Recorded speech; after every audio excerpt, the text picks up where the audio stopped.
A very good afternoon. It's Sunday, the 2nd of June. Thanks for clicking on to the Global Weather and Climate Report edition 94.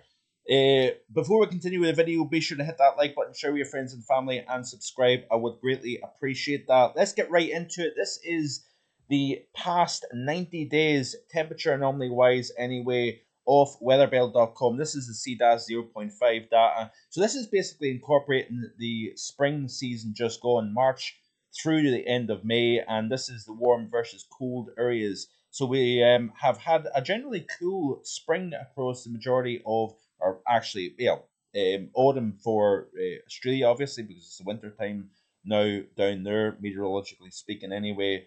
And but the past autumn season has been relatively cool across Australia. Down across South America, we've had the majority of it being warmer than average, with exceptions of Argentina, central and southern Chile as well. But look at Brazil, look at the central and northern portions of South America. Through the Central America, Caribbean, ongoing drought situation here. Northwestern Mexico has actually been slightly below average. Both the Baja and the Northwest mainland here, Western United States has been colder than average. Also across parts of northern Russia, north central and northwestern Russia has actually been slightly below average, but Europe and Eastern Asia have both been rather warm compared to average. That cold anomaly continues to show up over southwestern China, as you can see here, parts of Pakistan, believe it or not, despite the fact that we've had an approaching all-time records here in recent times, northern India as well, brutalized by extreme heat, but it's actually been quite a cool past 3 months over parts of Pakistan, Afghanistan, Iran. The majority of the Arabian Peninsula obviously warmer than average. Northern Africa, the majority of the African continent has actually been warmer than average, and obviously Europe has been warmer than average as well. Let's have a look and see at May just gone in terms of the temperature anomaly here. I don't have a official information just yet, but it's likely. Don't shoot the messenger, but it's likely that May has been the warmest on record for the UK. I know there's going to be people, I have seen people already shouting at me, kind of saying this has not been a particularly warm past May, but the numbers don't lie, folks. And especially up here across the northern half of the UK, up across Scotland, it has been warmest compared to anywhere else in the UK in terms of the temperature anomaly. Remember, through the majority of between what about the 7th versus the between the 7th and the 20th of May, it has been like midsummer here, mild nights, temperatures into the 20s during the daytime. I reached a maximum of 26.1, which is just crazy stuff actually, because the warmest May temperature last year was only 21.6, I think it was. So 26.1 Celsius for the early to mid May is just pretty impressive stuff. I know Mays in the past have recorded 30 Celsius in Scotland. We had a 29 a few years back at the end of May, but it's been the persistency in warmer than average, but particularly so the standout has been the mild nights, cloudy nights. That has then meant that the overall mean temperature has been warmest compared to average. I think it's the warmest central England temperature since X amount of years anyway as well. This is the month of May, and you can see here that we've had quite a cold western Russia. Western and central Russia has been rather cold. Central Europe has been warmer than average, so the heart of Europe, we'll look at that specifically in a second. Scandinavia is going against what it's been like for recent months. Africa has been largely warmer than average. Australia, average to slightly above. Indonesia, into Southeast Asia, warmer than average. Southwestern China, again, below average. Across parts of Pakistan, believe it or not. More Afghanistan and Iran, and across far eastern Europe, Middle East, we've got a mixture of warmer versus colder. Much of central and western Canada actually below average. Northern Canada above. Alaska's been below average. Western United States warmer, colder, sorry, versus a warmer east. Greenland has been very cold, if you notice here, and also Argentina has had a very cold May, down here, and it's been a cold year to date actually. But Brazil continuing on with this warm trend, and into Central America, Mexico, the southeastern United States, we've seen record-breaking warm temperatures down here across South Florida. All-time records, in fact, being achieved in South Florida.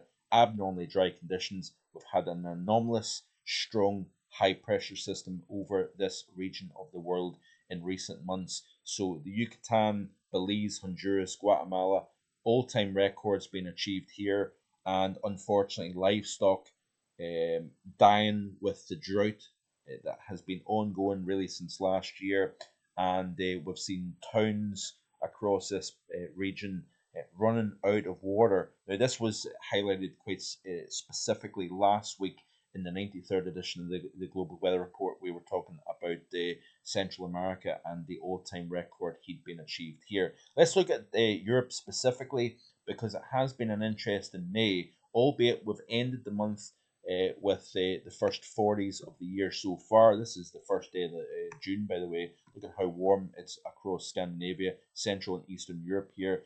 Southern UK, cooler than average, versus Central and Northern UK, warmer than average. Much of Ireland is below average today. That's south and southeastern portion of the UK, where cloud cover, outbreaks of rain. We've got below average temperatures for the 1st of June here. The Alps, France, below average. Northern Iberia, very cool compared to average versus a very warm south, where we've seen the first 40s in recent days down here. So let's look specifically at the month of May for Europe, and this is how it's looking. So we've got a warmer than average UK and Ireland here, Scandinavia, Central Europe, but it has been below average Eastern Europe, and also across the majority, with the exception to the north, the majority of France below average, and also northwest colder than average, southeast warmer than average across Spain, as you can see here. So looking at some extreme events in recent times, this was a major thunderstorm running through the Chinese capital of Beijing. Very, very severe winds here. People getting blown off their feet as damaging winds roar through the city of Beijing. This was tweeted by Disaster News back on the 30th of May. So pretty extreme stuff, as you can see here. Also, high elevations of Switzerland seeing upwards of 8 inches of snow to the final day of meteorological spring. So this is obviously a way up in the upper reaches of the Swiss Alps, probably an elevation 2,500 meters, I think, and some very significant amounts of snow here. We've obviously had quite a lot of low pressure, below average temperatures, but also up in the higher elevations we've seen this significant snow. Is it completely out of the ordinary for the time of the year? Actually, it isn't. It's not as uncommon as you would think to see heavy snowfall in the upper elevations of Switzerland. Severe weather pushing through parts of Russia. This was the scene in Colombia in recent times. Now we've got quite the split in weather conditions. The eastern portion of the Caribbean has actually been seen flooding in recent times. Haiti, Dominican Republic, even parts of Jamaica seen flooding. Further west in the Caribbean, we've seen drought conditions. Yucatan Peninsula being a prime example. Belize, Honduras, into Central America, we've seen drought conditions. So quite a divide in parts of the Caribbean region, with flooding in the east and drought in the west underneath that anomalous area of high pressure. This was a big eruption here, with a volcanic cloud reaching upwards of 4,891 meters above sea level here. This was in West Sumatra. Mount Merapi erupting back on the 30th of May. We've seen an uptick in volcanic eruptions in recent times. We've obviously seen the recent new eruption in southwest Iceland.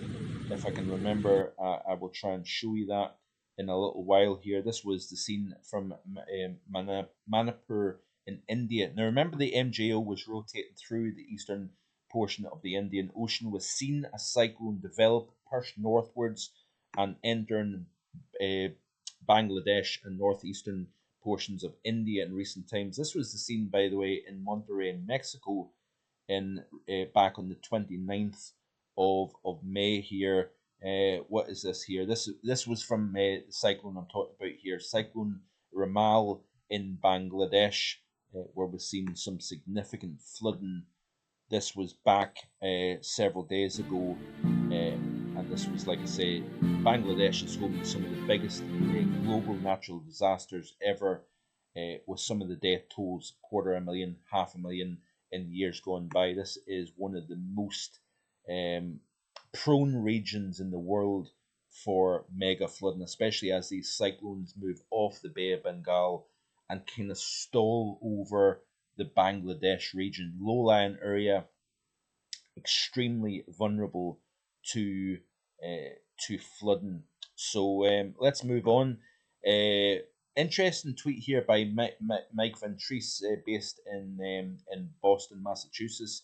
The U.S. tornado report said to date is currently tracking second highest since back in 2010. So it has been a very, very active severe weather scene over the United States. That cold west versus warm east, warm juicy air coming off an abnormally warm Gulf of Mexico has been creating the perfect environment for explosive thunderstorms. We've seen almost day after day of with low pressure coming in off the Rocky Mountains. Then it's been drawing that warm moisture out of the Gulf of Mexico, generating tornadic supercells over the plain states and the southern United States. It's been a very, very busy season across the United States in terms of the severe weather. And like I say, it's sitting second highest to years dating back to 2010. We've had some very big years, 2011, for example, being quite significant.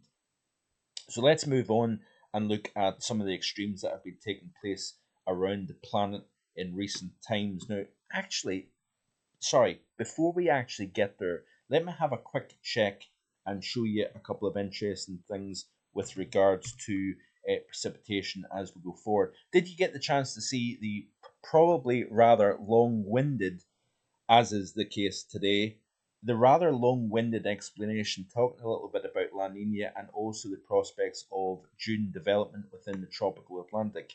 I explain in detail, or I try to explain anyway, the reasons why activity starts off rather low. We've got inconducive atmosphere. We've also got slightly below par temperatures in the eastern equatorial Atlantic basin. But as the season progresses, those warm waters rise above the 27 Celsius threshold, and the atmosphere, generally speaking, becomes a lot more conducive for tropical cyclone, both sustaining it but also strengthening them. So I actually want to show you very, very quickly the likelihood of favorability in terms of the models. Let's have a look and see what the NMME model is showing in terms of precipitation here, because this is important. Obviously, we're now starting to approach the monsoon season within India as well. And how's the model showing? Now, you can see here that we still have quite a dry Mexico, but we have got increased moisture within the Yucatan Peninsula. So let's look back, right? Let me just try and see if I can get this a little bit closer here. We'll just kind of glide through this real quick, but I wanted to show you here where it's showing increased moisture. Notice here that through Indonesia, we've got wetter than average conditions here, got dry conditions across Southeast Asia. In terms of India, doesn't look as if we've got an awful lot of moisture, but you see here that a lot of the moisture is to the south. Now, as the land heats up over India and the Indian subcontinent, we start to see the winds pull into India. That is essentially how the monsoon mechanism kicks in. We've got strengthened high pressure over the Indian Ocean. We've got lowering of pressure over the Indian subcontinent. And obviously, air travels from high pressure to low pressure. And therefore, you would expect to see, as we move into the month of June, increased moisture. And that is exactly what the North American multi-model is showing. We're starting to see moisture becoming wetter than average across South India, drier than average across the north of India. We're also increasing, going from drier than average conditions across Southeast Asia to wetter than average conditions. Also notice that Mexico, very, very drought-stricken Belize, Honduras, Yucatan Peninsula, the heart of Mexico, very, very dry conditions. You notice here how the moisture band lifts northwards into the key areas, India, Southeast Asia, into parts of Central America, where we've seen drought in recent times. We're starting to see relief as we move into summer's first month. Then as we move into July, you notice that we're increasing moisture, Southeast Asia, India. There's the Indian monsoon starting to crank. It looks as if it's indicating wetter than average conditions over the important drought-stricken areas of India, Southeast Asia, parts of Indonesia, and also into Mexico. Notice here that we're starting to see an increase in moisture, not only just for the Yucatan, but also into the heart of Mexico as well, into the Gulf of Mexico, as the international intertropical convergence zone, or the ITCZ. That is the area of converging winds. That then starts to lift north as you start to see the subtropical ridge position itself in a more summer-like state. Remember that the band of sinking air, the subtropical ridge of high pressure, as the sun continues to go north, so that band of high pressure goes north as well. And as it goes north, we're then pulling in that ITCZ further north, and it's reaching its peak as we move into the month of August. So it's showing above average precipitation through the main development region of the Atlantic Basin, into the Caribbean, and into the Gulf of Mexico. And this should be welcome relief to drought-stricken Central America and Mexico. And it looks as if it's indicating a robust and above average monsoon within the Indian region as well here, Pakistan. So we're going to kill off this brutal heat that we've seen in recent times. Also, it looks as if it's got above average precipitation anywhere from the Ethiopian highlands right the way through the equatorial region here. So we're going to see a robust African wave train, strong easterly African jet, and that all favors with a very active tropical Atlantic as well here. So all ingredients now starting to come together for a very, very busy hurricane season. And I hope that you can check out yesterday's long-winded video. Hope you can make sense of it and try and understand a little bit more about what's going on within the tropics as well, because I think that's quite important. And then that obviously all ties in with what's going on within the R pattern as well. So as we continue to skip forward, it looks as if I am starting to run out of battery on the laptop, but we have seen some brutal heat in recent times. Middle East, we've seen the first 50s in Iraq, Pakistan, we've already seen plenty of 50s, but we've seen the first 50s on the final day of May in Iran, Kuwait, and Iraq. Basra seeing 50 Celsius, 50.6 in Kuwait, and 50.8 in Iran. Now, these are new national May records, by the way, in Kuwait, in Iraq. I don't think it's been a new monthly record in Iran, but nonetheless, we've seen exceptional heat in recent times. Now, there was a claim in recent days about a new Indian all-time record. That has been dismissed. It shows they've discovered that the measuring equipment has been actually faulty, and therefore that has not counted. Also, remarkable warmth temperatures as high as 29.1 Celsius up in far northern Norway, where we've seen incredible stuff. This is a graphic here shared by Thierry Goose showing 28.2, well above the Arctic Circle within northern Norway, 23.9, all the way up to the north coast of Norway in recent times. So pretty remarkable stuff. Incredible early season warmth, obviously, through the Middle East. And even in southwest Florida, Punta Gorda recording 101 degrees Fahrenheit, which is the hottest May temperature ever recorded here. And this all ties in, South Florida all ties in with the all-time record-breaking heat and drought that's affecting the Caribbean and Central America. Continuing to skip through here, this was incredible stuff. So this is obviously helped by Cyclone Ramal. We've had the rain capital of the world really cranking things up in recent times. Cherrapunji, probably the world rain capital, along with Mosin Ram, recording rainfall of 656.6 millimeters in the last 24 hours. In a 72-hour period, 1,500 millimeters of rain has fallen, and Mosin Ram 1,213.4 millimeters, and Cherrapunji 1,201.6 millimeters of rain in 72 hours. Pretty remarkable stuff as that moisture comes off the Bay of Bengal and reaches the foothills of the Eastern Himalaya mountain chain. That is how that mechanism all kicks in terms of one of the best examples of orographic lift anywhere on the planet. So we've been seeing all-time record heat in parts of India, not a new national record, but 50.5 degrees in Chiru is a new monthly record, and 0.3 Celsius below its all-time record. So this is individual stations, not national, in terms of India. Parts of Pakistan, some remarkable heat in recent times. Temperatures by night time only dropping to 36 degrees Celsius, which just creates brutal conditions. And this ancient town in Pakistan, I'm not going to try and pronounce it. I've tried it before, but I'm not going to do it. We've had temperatures as high as 52.3 Celsius, which is near all-time record conditions in parts of Sendai province in Pakistan. 52.5, 1.2 degrees Celsius from the all-time record in parts of Pakistan in recent times. So 50s in India and Pakistan, that has now spread into the Middle East in recent times, and we could actually see even worse conditions in the next few days here. So I'm going to round up. I think I've waffled on long enough. I hope you've enjoyed today's Global Weather Report. Like, share, and subscribe. You know the drill.